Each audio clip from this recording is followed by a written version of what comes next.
Assalamualaikum everyone. How are you? Ayan, may onion na ako dyan. Lagay ko tong cucumber.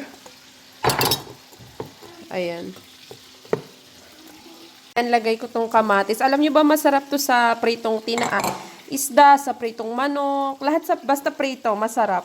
Lalagyan ko ng salt and pepper. Lagyan ko ng lemon juice. At tapos, ng olive oil, konti lang. Ayan. Tapos, i-mix na natin.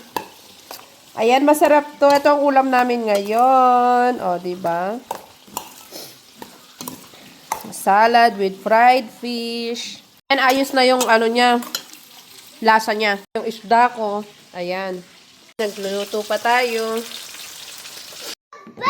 Ayan, ito yung pagkain namin.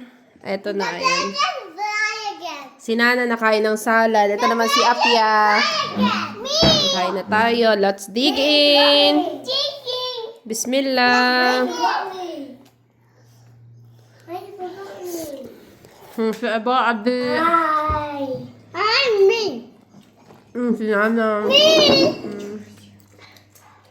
Me.